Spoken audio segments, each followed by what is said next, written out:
artinya nilai-nilai kepesantrenannya sudah mulai agak direduksi. Biasanya masuk dulu ada tes bahasa Arab ya, sekarang tes bahasa Arab udah ada, nggak tahu. Tidak berpihak ke sana kemari, ke kanan, ke kiri, ke depan dan ke belakang, dan dia mengambil sikap sendiri, berpihak ke sana kemari, berpihak ke sana kemari, kanan oke, kiri oke, depan bagus, belakang bagus, utara, selatan dan seterusnya. Pokoknya ke sana kemari, ya, kemana arah angin ke sana mereka berpihak. Gitu kan?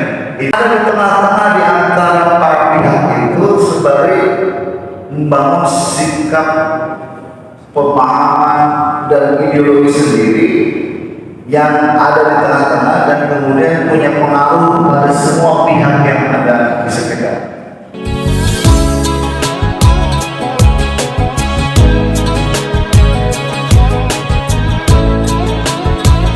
Assalamualaikum warahmatullahi wabarakatuh.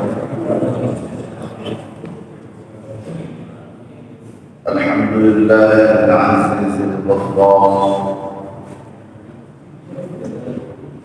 musakhkhiril layli 'ala an-nahar, mufajjiril ma'i min jaramil ahjar.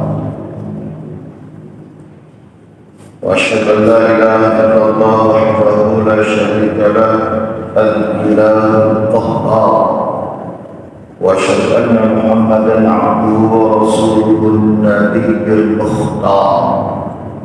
اللهم صل وسلم على نبينا محمد وعلى آله وأصحابه وأصحابه الأخيار والأطهار. وبعد، اللهم بك أصبحنا وبك أمسينا وبك نحيا وبك نموت وإليك النشور. أصبحنا وأصبح الملك لله، أصبحنا وعلى فطرة الإسلام وعلى كلمة الإخلاص وعلى دين نبينا محمد صلى الله عليه وسلم وعلى ملة أبينا إبراهيم حنيفا مسلما وما كان من المشركين. أما بعد. Bapak, saudara seiman, seislam, sekeyakinan jemaah kajian subuh Sabtu yang diberkahi Allah. Saudara ibu yang berkenan, bukan sekedar mewujud dalam bahasa basi, tapi harus mewujud dalam bentuk bukti pihak persembahkan kepada Allah, tentunya dalam segala aspek kehidupan kita. Kenapa demikian? Kalau dalam kajian akidah bisa jadi lisan kita memuja dan memuji, tetapi hati kita mencaci. Bisa jadi lisan kita memuja-muji diikuti oleh hati kita juga memuja dan memuji, tetapi perilaku kita mencaci. Bisa jadi lisan kita memuja dan memuji, perilaku kita memuja dan memuji, tetapi hati kita membenci dan mencaci. Pilihannya itu sebenarnya, karena antara iman dengan kemusyrikan, dengan kekufuran itu tipis sekali. Jika bertolak dari firman-firman Allah Subhanahu wa taala dalam Al-Qur'an, ketika Allah mengurai jelaskan semua hal tentang tipologi manusia dan sikapnya terhadap Allah Subhanahu wa taala, maka sesungguhnya yang diajak dialog itu kita, karena yang baca Al-Quran kita, itulah ya, yang peduli Quran dan punya kepentingan dengan Al-Quran kita. Orang Nasrani, Yahudi, non-Muslim baca Al-Quran, kepentingannya pasti lain. Ada yang nyari-nyari kelemahan Al-Quran, ada yang bermaksud mencari poin-poin untuk mengkritisi Al-Quran. Ada yang memang objektif ingin mencari kelebihan Al-Quran dan mencari inspirasi dari firman-firman yang diakui, diyakini, diimani oleh yang tidak kurang dari 1 miliar manusia di planet bumi ini. Salawat berisyarah tersampaikan dalam bentuk yang sangat luas kepada Nabi Muhammad SAW, yang nama mungkin satu-satunya nama yang namanya selalu dikembangkan, selalu disebut dalam rangkaian doa. Namanya yang paling populer saya kira di sejagat raya ini dibandingkan dengan nama-nama lain yang menuntun seorang Michael Hart ketika menulis 100 tokoh yang paling berpengaruh dalam peradaban, tak sanggup untuk tidak menempatkan Nabi Muhammad SAW di puncak keteladanan manusia yang paling berpengaruh dalam peradaban. Kalau ditanya nama kita disebut oleh siapa Pak? Mungkin oleh istri kita karena butuh sama kita. Apalagi kalau bulan oleh anak-anak kita, gitu Pak ya. Atau mungkin biasanya kalau sudah punya cucu, saya beda sama cucu, disebut sama cucu-cucu kita. Tapi belum tentu setelah separasi cucu-cucu kita ingat sama buyutnya, gitu Pak ya. Belum tentu. Tapi Nabi Muhammad setelah lewat lebih dari 14 abad, namanya pasti terus disebut. Maka umat Islam itu kalau yang tidak anti sholat, pasti tidak anti sholat, ya Pak ya. Sekali lagi kita harus agak fair juga di sini, karena di tengah masyarakat kita kadang-kadang terus kadang-kadang digaung-gaungkan persoalan-persoalan khilafiyah, perbedaan-perbedaan itu untuk kita justru saling mencurigai sama kita gara-gara sholawat saja. Oh ini nggak pernah sholawat. Harus bedakan antara sholawat dengan sholawatan. Oke Pak ya? Antara sholawat dan sholawatan. Kalau sholawat itu kalau bicara syar'i sudah pasti pagungnya, aturannya ada. Umat Islam kalau sholat pasti bersalawat, gitu Pak. Kenapa? Kalau dalam sholat kita pasti ada salawat. Allahumma sholli. Ada yang pakai sayyidina, ada yang pakai, saya sampaikan semuanya. Ada yang pakai sayyidina, ada yang pakai ala sayyidina atau pakai ala Muhammad. Kalau di hadisnya memang tidak pakai sayyidina. Saya pisahkan perdebatan itu dengan persoalan kita saat ini. Artinya ada patung. Tapi kalau sholawatan itu rangkaian syair-syair yang dibuat untuk mengekspresikan cinta kita pada Nabi Muhammad yang tidak ada di hadisnya, tapi kemudian dibuat oleh para ulama lewat syair-syair itu. Ada sholawat pada, itu kan ada sholawat apa gitu, dan hari ada macam-macam gitu, bukunya tebal-tebal yang tidak harus kita bahas. Jadi begitu Pak. Jadi semua umat Islam yang harusnya bersalawat kepada Nabi Muhammad SAW.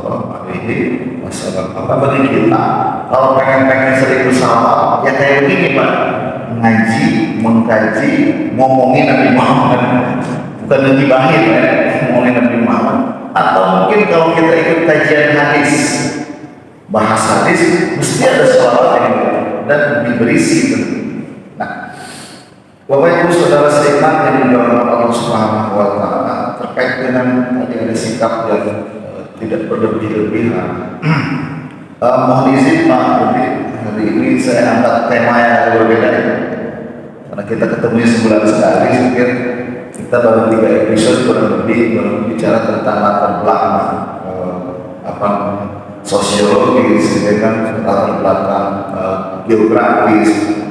Tentunya sangat berkaitan dengan kehadiran seorang tokoh, maksud di awal-awal kelahiran Nabi Muhammad SAW. Sebab yang ingin kita hadirkan dalam kajian ini kan bukan rangkaian cerita dari sebuah rangkaian sejarah, gitu Pak ya. Tapi kita membicarakan tentang sosok yang figur yang sampai hari kiamat dari teladan kita, yang ajarannya kita imani sampai kita diwafatkan oleh Allah Subhanahu wa Ta'ala.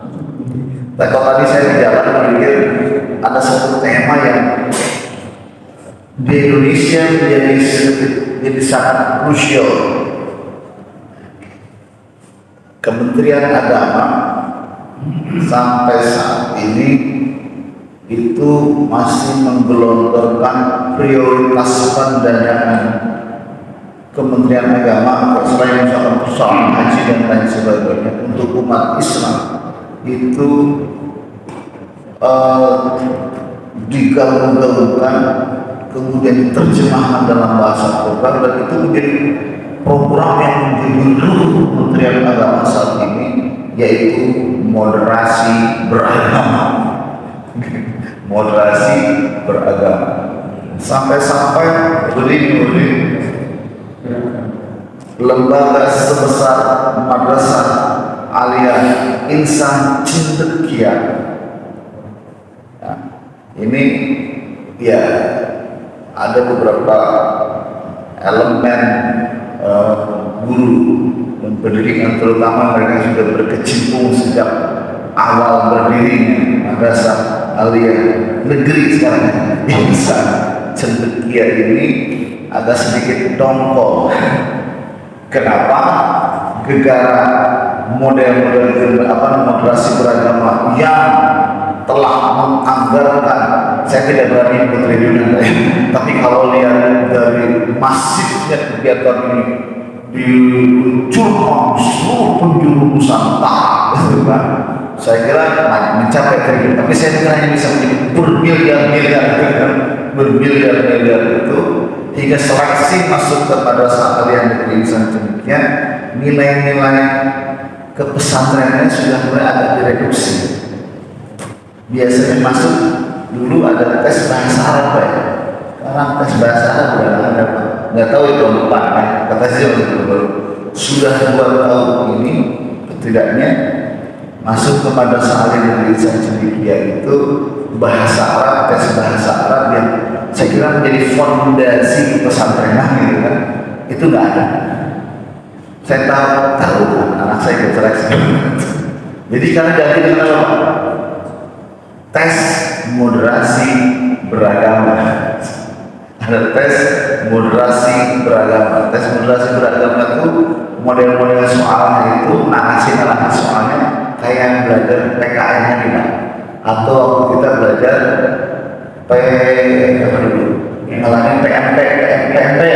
PMP dan memahami butir-butir Pancasila, kayak gitu loh, mirip-mirip gitu. Baik. Terlepas dari itu, saya kira ini menjadi menarik kan? Kalau kita ambil dari kata moderation, sikap moderat.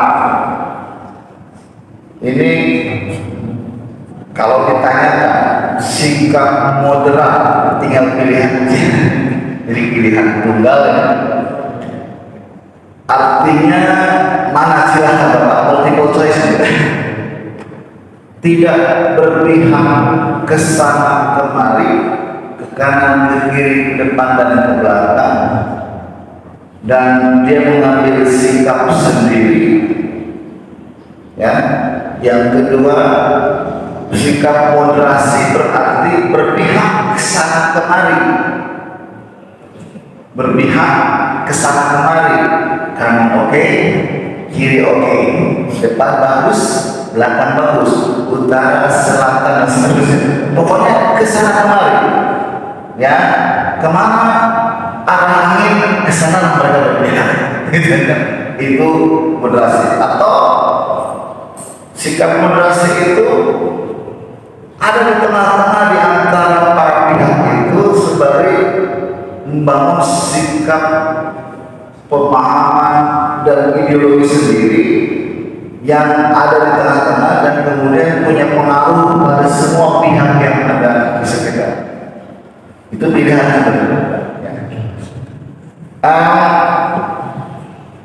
yang saya lihat dalam praktek.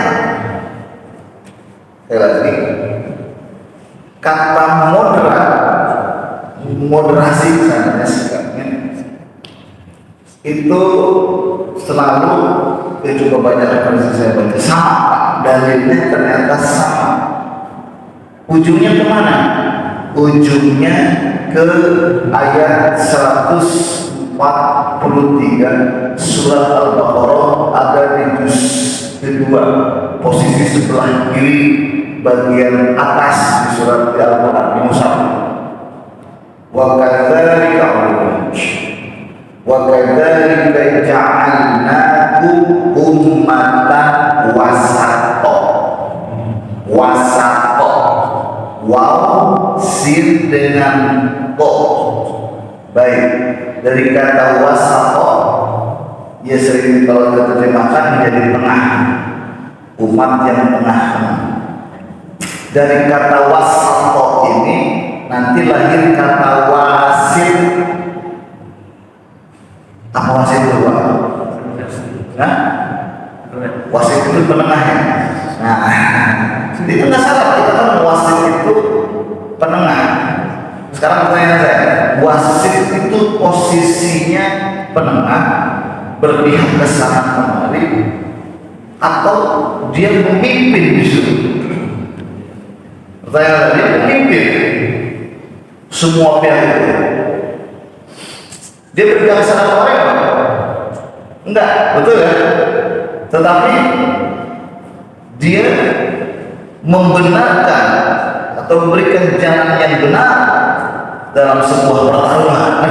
Itu wasit. Dan itu ya, kalau sudah melanggar, dia bersikap tegas. Ya, jika ini benar, ya sudah. Itu wasit. Ya, dan dia punya keputusannya mutlak, tidak bisa diganggu-gugat. Itu wasit. Para ulama sejak dulu, tiba heula. Nanti kita akan hubungkan dengan sirah Nabawiyah ya. Sangat penting. Itu sudah menyebut ada istilah aqidah wasatiyah. Aqidah wasatiyah. Ini diambil dari kata wasato. Ya. Nah, sejak kalau kita baca mungkin di buku klasik itu Aqidatul Awam segala macam dulu. Kalau saya baca itu paket-paket dari, saya pernah pikir dari yang katanya Wahabi itu Ustaz mesti lagi jadi Wahaboy segala macam di YouTube itu saya baca buku yang mereka kirimkan itu tayangan besar-besar kirimnya. Nah, yang saya baca akidah wasatiyah, akidah yang moderat itu akidah wasatiyah. Kurang lebih mereka berkesimpulan bahwa yang boleh saya tarik, akidah wasatiyah itu mereka teguh dalam keyakinan yang benar dengan dasar-dasar yang benar, tetapi dia bisa menjaga hubungan yang sama dengan orang-orang yang berseberangan, dengan mereka-mereka yang berseberangan, tidak frontal. Itu akidah wasatiyah. Oke, kalau bicara kita akan berbeda penafsirnya. Oh, ini yang Salafi, ini Wahabi, ini NU, ini dalam praktiknya Pak, yang saya tahu dalam beberapa seminar yang saya ikuti tentang moderasi, ujung-ujungnya sih sebenarnya mendiskreditkan beberapa kelompok juga. Ujung-ujungnya ya, dia menyebut paham khilafah. Oke, disebut ya paham khilafah, disebut kelompok rasa, disebut namanya namanya salah satu dasar dan alasan kenapa Hizbut Tahrir Indonesia dan Forum Pembela Islam itu dibuatkan karena melanggar nilai-nilai moderasi beragama. Belum lagi ada aliran lain, terutama yang dicurigai itu mereka yang penampilan cingkrang, kayak cingkrang apa ya? Misalkan dia cingkrang, apa namanya? Jidatnya hitam, terus jenggotnya panjang, ada ya itu disebut-sebut Pak, disebut-sebut sebentar Quran, bahkan sampai ya Menteri Agama akhirnya kebablasan pernah ngomong Hafiz Quran, good looking harus dicurigai orang itu. Hafiz Quran, good looking, ngomongnya satu itu harus dicurigai. Nah, kita tuh gara-gara itu Pak, gara-gara moderasi beragama yang kebablasan karena dibawa oleh kepentingan tertentu. Jadi akhirnya bukan moderasi beragama lagi Pak, tapi apa? Justru mencurigai, mencurigai perbedaan itu, mengangkat lagi kecurigaan terhadap perbedaan seorang ingin bikin mazhab baru, arah baru tentang Islam Indonesia atau Islamkan Indonesia, Indonesiakan Islam gimana sih? Jadi itulah yang disebut dengan moderasi beragama. Jadi Islamnya ala Indonesia. Jangan bawa lagi Islam misalnya. Saya tahu paham ruhnya kemana sih sebenarnya. Tidak bermaksud saya ingin menyinggung satu paham agama yang diusung oleh organisasi besar yang didirikan oleh ulama besar Indonesia, ya di siapa? Hasyim Al-Asy'ari, Hasyim Al-Asy'ari yang dalam beberapa koleksi ada beberapa kali itu yang menurut saya ada yang membahas tentang itu beberapa habaib bukan terkesan tapi terang-terangan justru menghina Hasyim Al-Asy'ari. Saya kira menjijikan itu. Kalau ada ngomong itu Habib ulama saya menjijikan saya. Dibandingkan dengan ada seorang Habib yang menjadi konsultan penjajah Belanda, orang Indonesia yang kecil-kecilan. Dan dia ngomong, lebih mudah daripada Hasyim Al-Asy'ari. 80 kali lipat. Oh, ini semua Hasyim Al-Asy'ari itu ada apa-apa. Dan Habib ini terkenal juga, malah dikenal di kalangan umat Islam itu sebagai Habib kecilan. Jadi konsultan Belanda, jadi menikmati hidup dari penjajahan yang dilakukan Belanda dan dia hidup di situ, dapat fasilitas ada, ya. Dan kemudian membanding-bandingkan karena dia disebut terakhir yang membawa Rasulullah SAW, maka kemudian Hasyim Al-Asy'ari ini didiskreditkan sedemikian rupa. Alhamdulillah.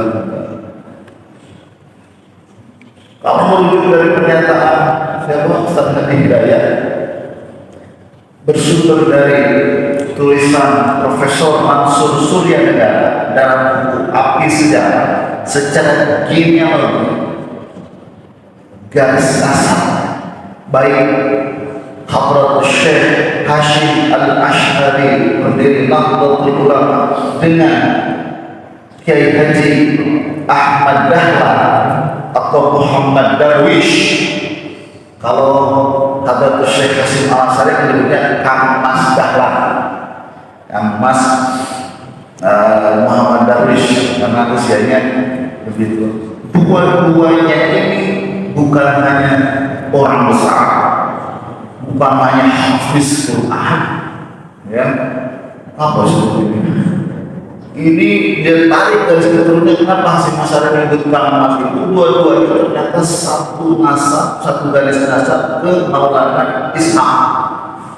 Maulana Ishaq kan salah satu dari 9 wali yang nasabnya itu nyambung ke Nabi Muhammad SAW. Tapi pernah kita mendengar orang menyebut Habib Hasyim Al-Asy'ari, Habib Ahmad Dahlan? Enggak ada, karena baru dikenal belakang ada sebelah Habib itu. Ini sedang banyak juga yang bersikap ekstrim sehingga karena disinggung-singgung persoalan nasab Wali Songo, keluarga besar dari Sunan Gunung Jati yang menyatakan masih ada hubungan nasab dengan Sunan Gunung Jati, itu sekarang membuat tesis menggugat keturunan Pahlawi. Habib-habib yang ada sekarang maksudnya itu bohong. Itu serupa sekarang pertarungan itu sampai-sampai saling pengaruh sana kemarin sekali. Ada terjadi debat di Serang Banten sana. Karena yang bikin tesisnya itu Ki Imaduddin orang Banten. Itu namanya yang bikin pernyataan itu bohong Habib itu ekstrim. Yang ekstrim lagi yang Tangerang Selatani ada Kiai Tangerang Selatani, Kiai Rahman Syarif jual sebagai daerah yang di Pondok Cabe, bukan bandara, bukan lapangan terbang Pondok Cabe, pesantrennya Sarip Rahmat. Jadi Sarip Rahmat itu agak ekstrim juga sih menurut saya. Dia menghubung-hubungkan keturunan Ba'lawi yang melahirkan Habib-Habib yang sekarang dari Yaman itu dari Bani Lewi katanya. Ba'lawi dari Bani Lewi. Apa Bani Lewi? Lewi itu adalah anaknya Nabi Yakub. Jadi Lewi itu adalah Yahudi. Jadi wah, ditarik lagi ke ekstrim. Jadi Ba'lawi yang sekarang itu Yahudi. Makin ramai jadi namanya. Aduh, untung kita mengangkat bapak dari turunan Arab kan? Ya? Ya enggak, kita semua ada turunan Arab nih Pak. Arab maklum kan? Kalau dari Indonesia ada Arab Pak. Ya, baik. Nah, kenapa saya kemarin agak merasa penting mengangkat sebelum kita bicara soal Okal? Kalau cerita kita bisa baca di mana aja. Tapi kenapa latar belakang Nabi Muhammad, kondisi sosiologis latar belakang siapa Nabi Muhammad di belakang itu penting diangkat supaya kita tahu bahwa bukan itu sebenarnya fokusnya. Perlu diangkat, memang penting bicara itu, tapi bicara konteksnya tentang seseorang itu, jadi kita harusnya beranjak dari sabda Nabi Muhammad bahwa nggak ada bedanya. Apa ini ya? Nggak ada istimewanya Arab dengan non Arab. Ingat tadi haji wada ya, di haji pelepasan Nabi Muhammad itu, di haji terakhir Nabi Muhammad itu, nggak ada istimewa dan keunggulan orang Arab dari orang Ajam kecuali dengan takwa. Kecuali dengan takwa. Udah selesai. Jadi kalau di beberapa kamar itu ada yang videokan ada beberapa oknum. Saya sudah tidak mengeneralisasi oknum yang mengaku Habib lagi mabok, lalu dinasihati oleh yang videokan. Oh, kita turunan Rasulullah, walaupun mabok lebih mulia daripada ukurannya bisa di puluhan kiai yang bersolat. Itu penghinaan yang maksudnya penghinaan besar. Dia mabok, ini harus lebih dihormati daripada Habib kiai-kiai lokal yang ilmunya pintar, yang orang satu Habib 10 apapun, semaksiat apapun lebih mulia ketimbang seorang kiai puluhan kali lipat. Bahkan tadi mengatakan dengan bandingan Hasim Asy'ari, Asy'ari saja 80 kali lipat sampai segitunya. Ya. Baik, dari sini kita bisa belajar. Ya. Nabi Muhammad SAW, apa Nabi Muhammad begitu? Kalau mereka biangnya kita bicara biang apa? Biangnya Nabi Muhammad SAW yang namanya diklaim oleh keturunannya kemudian itu. Dan terah Fatimah berarti ya, ada dari putranya ya, dari terah, semua pasti dari terah Fatimah Pak ya. Yang nggak ada dari terah putra Nabi Muhammad yang laki-laki semuanya wafat sebelum dewasa, yang masih anak-anak mereka diwafatkan Allah Subhanahu Wa Taala. Bayangkan kalau, nah ini ada hikmahnya itu. Bayangkan kalau putra Nabi Muhammad sempat besar punya keturunan, makin heboh lagi. Tambah lagi karena terah laki-laki itu kan waktu itu ya, terah langsung. Ini kan terahnya dari Fatimah, perempuan, garis darahnya dari perempuan, hanya dari pernyataan Nabi Muhammad bahwa Fatimah itu adalah bagian itu. Dari situ mereka sudah mengklaim, oh, Nabi Muhammad. Kepada Allah Subhanahu Wa Taala. Jadi saya kira kembali lagi ke dalam moderasi itu, dalam praktiknya akhirnya saya melihat sering diangkat-angkat tema-tema itu, ada yang sikap begini dan lain sebagainya. Walhasil juga nanti dalam praktek-praktek mengajarkan masalah ibadah pun memaksakan paham tertentu. Sekali lagi, dalam praktek ibadah saya agak marah dulu kalau seorang guru agama ketika ini salah, ini wahabi, bahasanya gitu. Dia tidak paham, itu langsung mencap wahabi. Bahkan mungkin ada seorang guru ketika ada anak, ketika praktek soal anak baca Allahumma ba'id baini dalam iftitahnya saja dianggap wahabi. Ini bapaknya marah, anaknya nangis. Dimarahin, Pak Wahabi, Allah membayar harus ini wajahku. Ini guru. Ini dia Pak. Kalau dikasih tahu kan kita tahu, nah ini saya bisa dicoba ini. Kalau ada yang berbeda seperti itu, mendingan di situ. Kan gitu Pak ya. Terus terang Pak, saya jadi ingat, yes, saya kebetulan lahir dari keluarga NU. Saya lahir dari keluarga NU. Wak saya, mamang saya itu di Serpong ini pengusung tarekat Idrisiyah yang hidupnya di Sayong, Tasikmalaya sampai saat ini. Saya sempat belajar dengan beberapa kelompok ormas yang dianggap jauh sederhana dengan itu. Mungkin orang kemudiannya Wahabi segala macam. Karena saya juga terkaget-kaget kok berbeda, tapi setelah kita masuk di dalam, secara keilmuan mereka menjelaskan dengan ilmu, tidak dengan instruksi. Maksudnya benar, tapi dengan ilmu, pendekatan hadis, pendekatan Quran. Kita dicerahkan dengan itu. Iya. Dan ketika kita saya bawa misalkan ke kampung halaman saya, justru saya dalam tanda kutip agak dimusuhi karena berbeda dengan wak saya, mamang saya, bibi saya. Siap di mana ya tak? Berarti wariskan oleh bapak-bapak saya itu kios ya tak? Masa gitu Pak? Maka kemudian saya tidak nggak pernah tinggal di kampung halaman saya.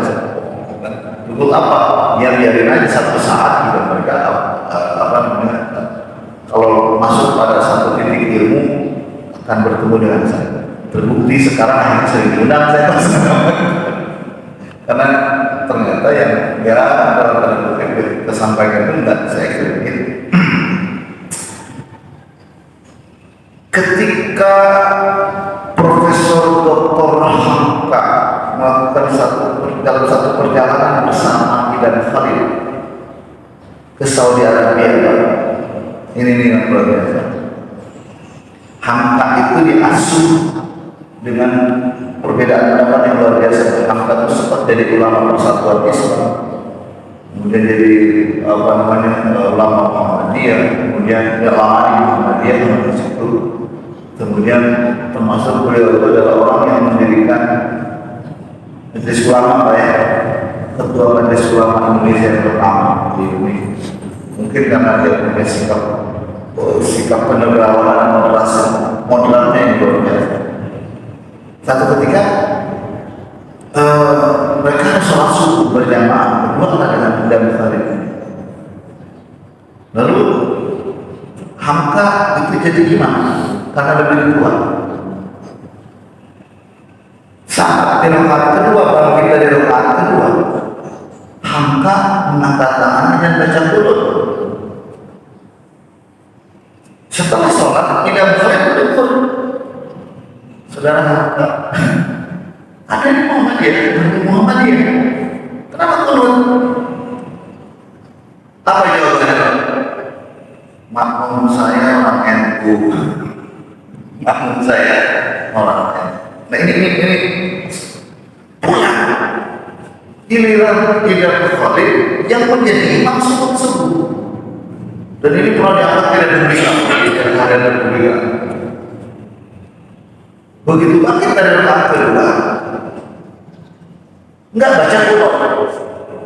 Pikir Hamka, teman-teman dari Nahdlatul Ulama mengatakan kalau enggak qunut itu enggak dekat ketidaksahan sholatnya, karena bukan hanya sunnah itu kan, walaupun kebanyakan itu sunnah. Itu kan anak mungkin lupa yang tidak baca qunut. Apa jawaban kita? Makmum saya orang Muhammadiyah. Itu orang besar gitu. Orang-orang besar itu tidak bersikap. Bukan berarti mereka tidak punya sikap, tetapi menempatkan perbedaan itu secara tepat. Saya kira kalau cara moderasinya meneladani kedua tokoh NU dan Muhammadiyah ini, saya sepakat, saya paham. Oh ditanya teman-teman, oh saya berikut Pak itu masih berkorban. Saya kalau datang terus Pak di situ dia sebut saya tanya, saya nggak mau ngobatin.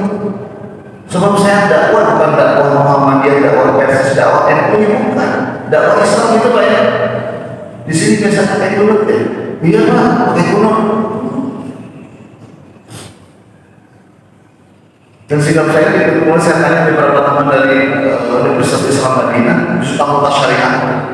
Itu kan terkenal katanya, oh itu pusatnya sakti segala macam. Saya tanya, kalau dalam kondisi Anda baca dulu, teladani Imam teladani Ahmad bin Hanbal.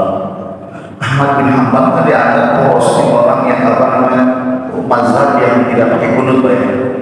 Tapi kalau ada di tengah-tengah mereka yang bermadhab Syafi'i, Ahmad bin Hanbal baca kunut, menghormati gurunya Pak Imam Syafi'i.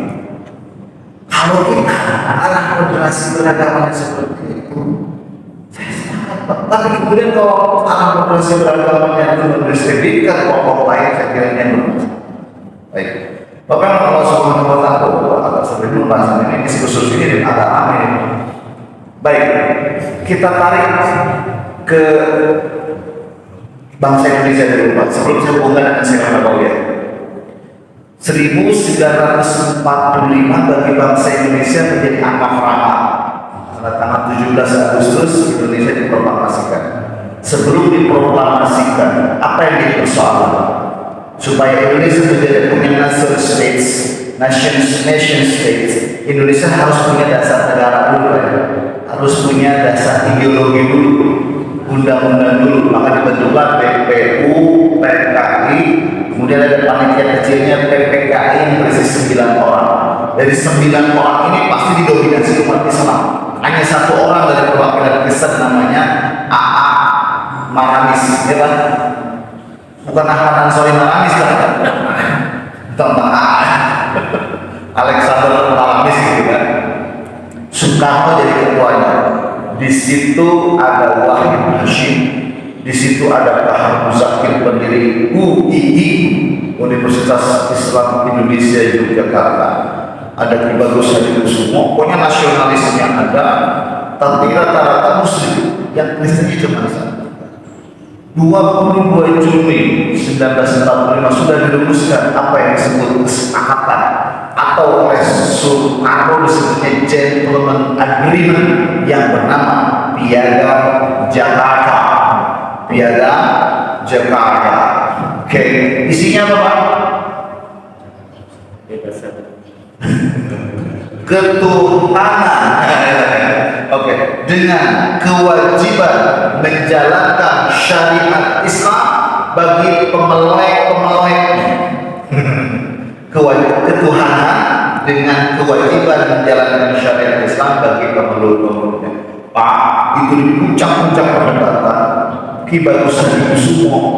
Saat itu perwakilan berarti beliau dari ketua PP Muhammadiyah. Ketua PP Muhammadiyah saat itu Wahid Hashim, ketua PP Pengurus Besar Muhammadiyah ada di situ.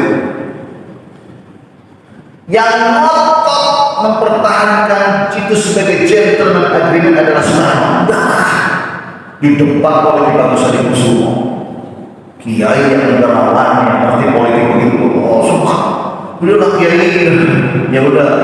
Kalau kayak bisa dipertanggungjawabkan, kita sepakati Piagam Jakarta sebagai gentleman agreement. Maka dikonfirmasikan kepada AA Maramis tadi, kan?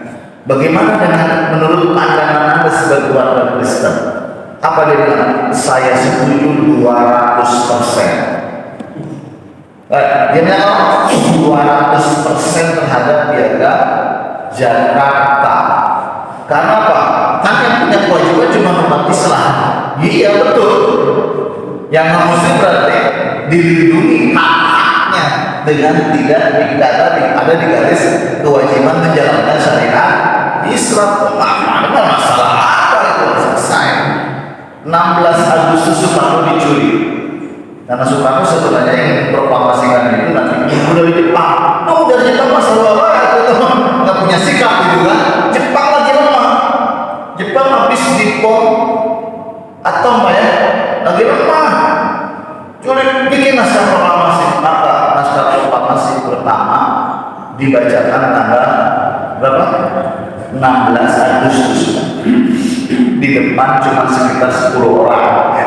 Pemuda-pemuda itu resminya dibacakan tanggal 17 Agustus sekitar jam 10 Jalan Pegangsaan Timur nomor 56 di rumah yang dihibahkan oleh Habib Marta. Ini yang sudah dilupakan itu dari seorang Habib Soekarno sakit demam menggigil dirawat oleh Habib Kiai ulama di Kuitang dikasih madu Yaman. Itu bulan puasa, bulan Ramadan Pak. Jam 10 digelarkan proklamasi selesai. Sore Muhammad Hatta mendatangi beberapa eksponen PPKI yang 9 itu yang ada cuma ketemu Ki Bagus Hadikusumo. Kenapa? Ada kabar masyarakat timur kalau ada terusik dengan kata syariat Islam, kewajiban menjalankan syariat Islam, jika itu dipertahankan sebagai dasar negara, maka mereka akan berpisah dari Indonesia. Baru aja di buat Islam tidak berpikir, oh berarti pengkhianat bangsa, nggak begitu kan? Ya Pak, ada sikap begitu nggak? Nggak ada. Sejak awal founding father kita tidak bersikap, oh berarti pengkhianat bangsa mereka dong, gitu enggak. Tapi Soekarno pernah berdialog dengan Ki Bagus Hadikusumo. Ki Bagus Hadikusumo punya banyak senjata, Pak. Debat-debat dengan Soekarno berpeluk-peluk. Aduh, bingung menghadapi kiai.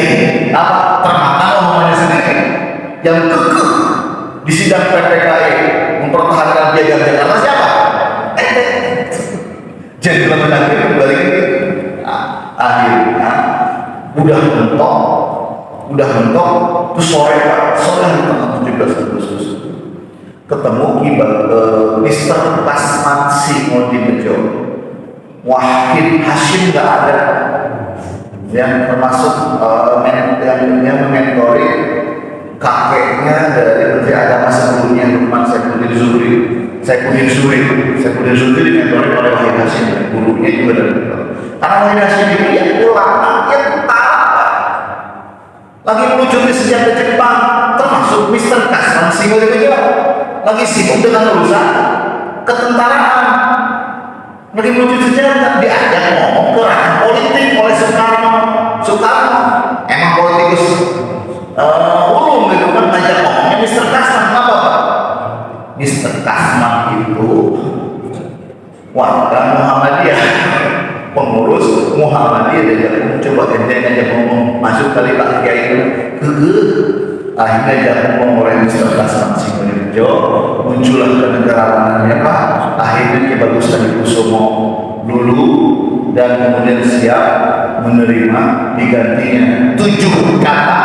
Nah ini kita 7 kata dalam piagam Jakarta menjadi ketuhanan yang Maha Esa. Mengapa?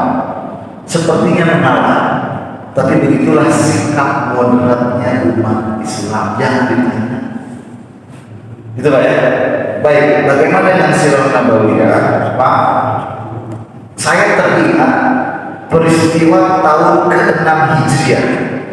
Pertanyaan saya, Nabi Muhammad mulai membangun negara Madinah kapan, Pak? Kapan? Tanggal 1 Hijriah, Pak. Tanggal 1 Hijriah. Awal tahun ke-6 berarti baru berjalan 6 tahun. Sekarang saya tanya, Indonesia di tahun ke-6 setelah proklamasi bisa apa? Sudah ditakuti oleh Amerika, sudah ditakuti oleh negara-negara tetangga, bagaimana? Belum Pak ya. Indonesia punya apa? Nggak punya apa. Karena Indonesia dulu masih bergantung pada negara-negara bagian kan. Negara Sunda yang banyak duitnya, Yogyakarta yang banyak duitnya. 1951 itu Indonesia menjadi negara federal, betul Pak ya? Kemudian Soekarno menunjuk Muhammad Nasir sebagai Perdana Menterinya. Nah, lanjut. Atas fatwa dari gurunya Ahmad Hasan Persis. Kemudian, nah ini yang saya sebut di identitas ini. Kemudian Muhammad Nasir berkeliling ke semua negara bagian, diajak dialog. Kemudian di parlemen beliau berbicara dengan lantang, menyebut satu sebaris kata yang namanya mosi integral Nasir, yang inilah menjadi dasar negara kesatuan Republik Indonesia. Jadi Bapak NKRI itu Muhammad Nasir, politikus, kiai, apalagi semua lengkap dengan Muhammad Nasir itu kan. Ada pada diri Muhammad Nasir. Baik, memang Allah itu artinya Indonesia baru 6 tahun ini baru segitulah. Tapi Rasulullah 6 tahun ke-6 Hijriah, puncaknya tahun ke-5 Hijriah itu peristiwa perang Khandaq. Masih ingat ya? Oke, nanti kita akan bicara detailnya. Peristiwa perang Khandaq, Bapak bayangkan pasukan gabungan orang-orang Yahudi yang terusir di Khaybar, kemudian dirangkul oleh orang-orang Quraisy, itu berhitungan sekitar 30.000 pasukan lengkap akan menyerang Madinah yang penduduknya tidak lebih dari 10.000, termasuk orang Yahudi yang ada di sini, Bani Quraisy, termasuk ibu-ibu dan termasuk anak-anak. Kalau dihitung pasukan aktif perangnya Pak, itu sekitar 1.400. Kalau dia perang tinggal 1.400. Kira-kira berimbang Pak.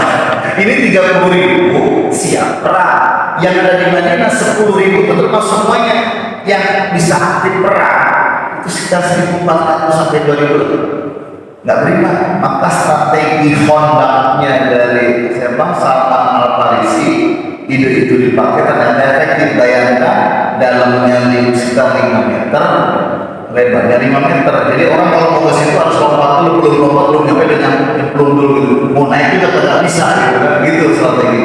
Jadi memangnya cukup sangat dihambat dengan Khandaq itu. Akhirnya mereka pulang, diusir dengan sebuah angin gitu kan. Akhirnya bubar, percaya kacir, dan Madinah nggak bisa diserang. Pak, setelah peristiwa itu yang ada di benak orang-orang Arab termasuk Quraisy adalah negara Madinah adalah nation state yang kuat. Baru 5 tahun sudah diperhitungkan, sehingga tahun 26 Nabi Muhammad SAW bermimpi beliau bisa mencukur rambut, bisa umroh. Maka disiapkan yang sekitar 1.400 pasukan itu nggak boleh bawa perlengkapan perang kecuali pedang yang ada di sarung. Pedang ada di sarung itu simbol kebiasaan saja Pak. Kayak orang Sulawesi, memang saya tidak dengan orang Sulawesi, tapi teman-teman saya ketemu orang Sulawesi kemana-mana bawa batik, gitu loh ya. Saya nggak tahu teman-teman dari Madura itu kalau masalah kalau tukang sate itu pasti di dalamnya ada celurit, gitu ya.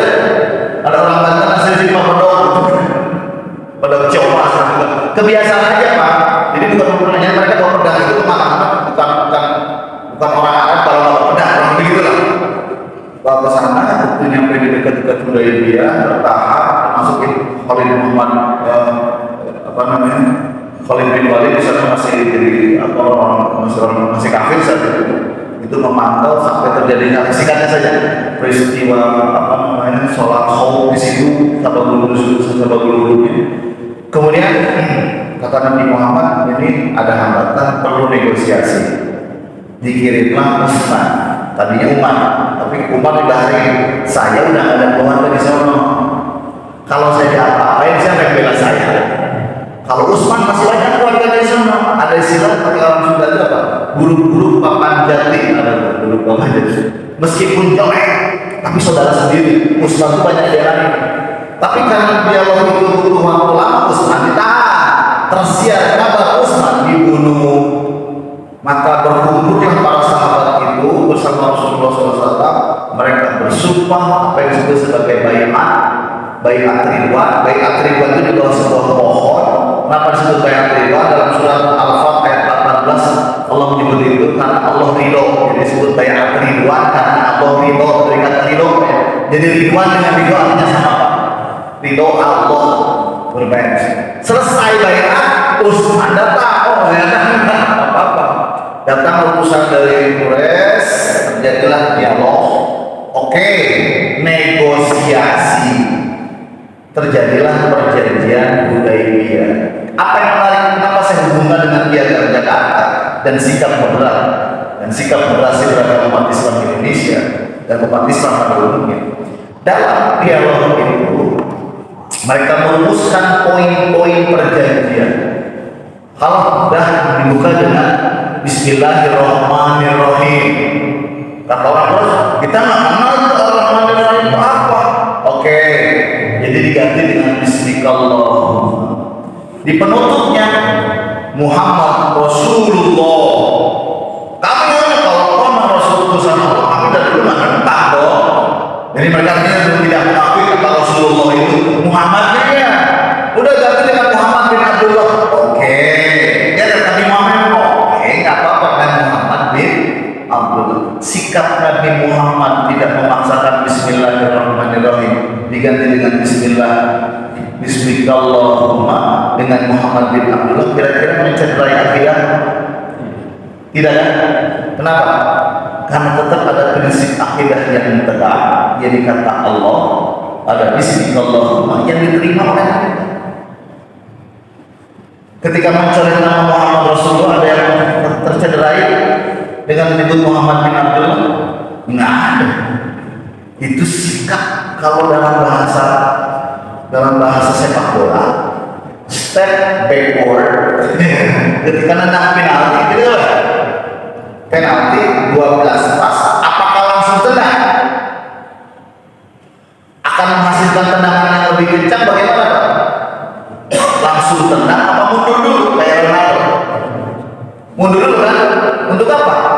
Menghimpun tenaga yang lebih kuat. Itulah yang dilakukan oleh Nabi Muhammad seolah-olah mengarah, tapi sebenarnya tidak ada prinsip yang dicederai dalam agama Islam. Ya sudah, kalau tidak, itu umat Islam, itulah sikap moderat umat Islam, itulah sikap moderasi beragama yang sesungguhnya.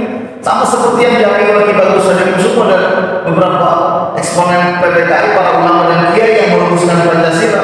Jadi kalau sebut Pancasila itu lahir di tanggal berapa Juli? Saya kira enggak itu.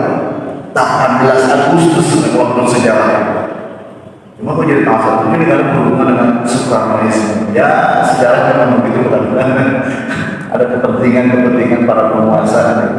Baik, Pak, akhirnya melahirkan 4 poin. 1, Rasulullah balik ya ke Madinah lagi. Itu 1 Pak ya, 4 poin. Udah tahun depan aja. Tahun depan aja. Tahun depan kita kasih orang Quraisy. Umar apa? Itu berjauh-jauh bahwasanya kata Rasulullah SAW, ini poin perjanjian yang harus lakukan. Ya Pak. Membujuk Abu Bakar, patuh kepada Rasulullah itu adalah ibadah. Udah bukan akhirnya Pak. Duduk pada betul. Poin kedua, gencatan senjata selama 10 tahun. Nggak boleh perang lagi. 10 tahun berarti kalau disebut tengah sampai dengan tahun ke-16 Hijriah. Rasulullah sudah wafat 16 Hijriah. Yang ketiga, siapapun boleh memilih mau ke pihak Quraisy mau pihak bebas. Bebas memilih. Ini mau tahu ya? Bebas memilih. Enggak memaksakan paham, tapi menyodorkan paham dengan ilmu. Jadi kalau Anda memilih tetap kunutan, maka memilih tidak kunut silakan, kan itu Pak ya. Memilih tetap usolin, maka memilih tetap tidak usolin, ya silakan. Nah, saya kalau ngajar sekarang di sekolah, wudhu misalnya, berbagai macam wudhu saya jelasin, berbagai macam sholat saya jelasin. Ada yang sholat begini, ada yang begini. Pokoknya jangan mencela ada yang tahiyat dari at-tahiyat sudah bangkit, ada yang dari asyhadu alla ilaha illallah bangkit, ada yang dari asyhadu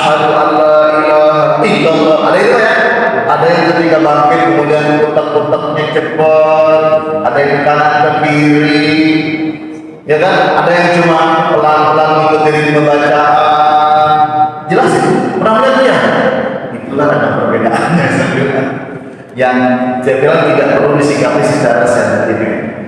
Yang keempat, siapapun yang datang ke Rasulullah dari orang Quraisy wajib dibalikin, tanpa izin balik, wajib dibalikin. Yang datang dari Muhammad ke sana ke Mekah tidak wajib dibalikin. Seolah kayaknya ini Pak, apa namanya? Kayaknya kalah satu lagu di sana. Datang dari sini ke sana nggak boleh dibalikin, dari sana ke sini dibalikin. Mereka pengen punya posisi tawar seperti itu. Kata Rasul, oke, deal. Pak, satu, kenapa saya coba hubungkan dengan Piagam Jakarta? Piagam Jakarta tadi berapa kata apa yang dicoba? Legend ya, 7 kata dalam Piagam Jakarta yang sempat ingin diangkat oleh Mas Tor Marjono dari Partai Bulan Bintang di Parlemen Indonesia di DPR. Wartawan dari apa namanya? Salah seorang wartawan saya Mas Tor Marjono.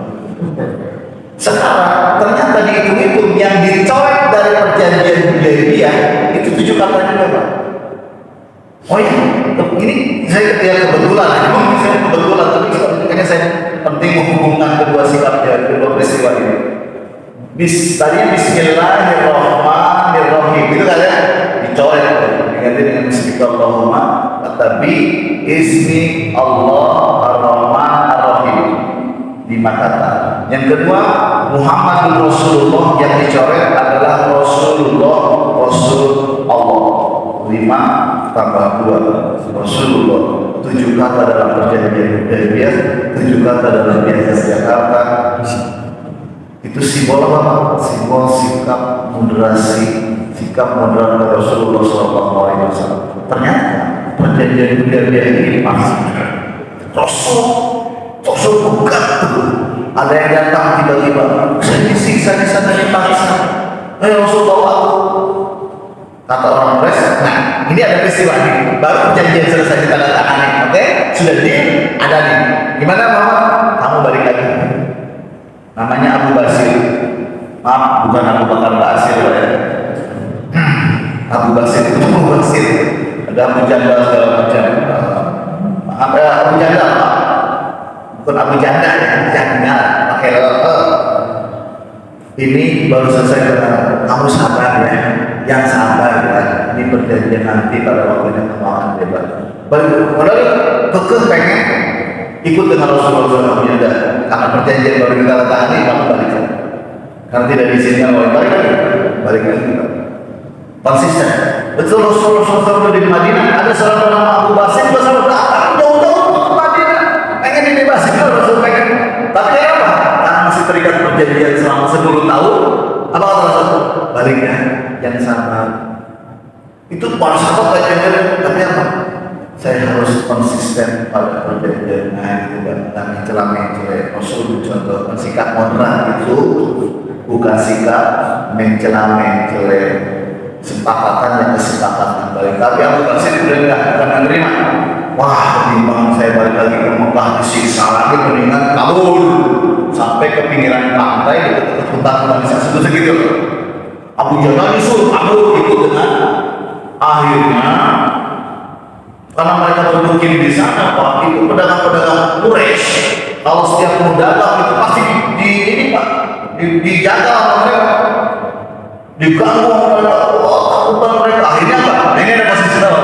Karena mereka dianggap mengganggu ini yang bisa menakutkan cuma Rasulullah, yang bisa menjinakkan cuma Rasulullah. Kalau mereka pengen ikut dengan Rasulullah, tapi tidak diizinkan gara-gara apa? Perjanjian. Gitu kan? Hanya mereka menyinggir di sana gitu. Ada kalau menyinggir di sana kira-kira Rasulullah terkena pelanggaran perjanjian ya? Enggak. Rasul sudah melakukan kewajibannya terhadap perjanjian itu karena mereka dipulangkan. Mereka kemudian pilih ke tempat lain, itu bukan urusan Rasulullah SAW. Tapi gara-gara peristiwa itu kemudian Rasul menulis surat kepada Abu Basir, menuju Abu Basir, dan ketika surat itu dibacakan Abu Basir wafat. Tidak sempat balik, wafat. Dan orang Allah SWT ternyata dari perjanjian Hudaybiyah ini dan sikap moderat Rasulullah SAW menjadi dasar. Kemudian sebenarnya apa? Sekarang dunia sudah tahu bahwa Islam itu sangat sedang. Nation state Madinah itu sudah sangat diperhitungkan. Diakurinya keberadaan Madinah. Kemudian apa?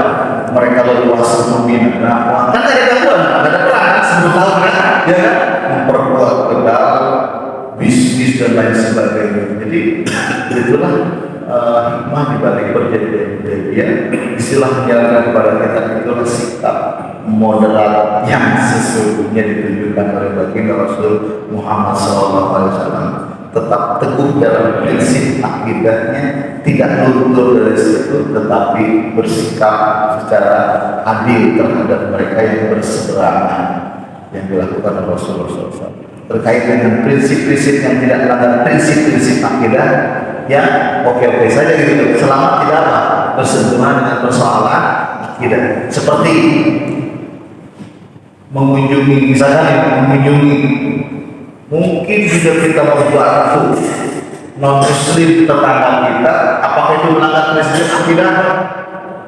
Melanggar apa? Enggak. Dia meninggal dunia, kita urusin tempatnya, kita ucapkan ucapan berbela-sungkawa, melanggar akidah apa?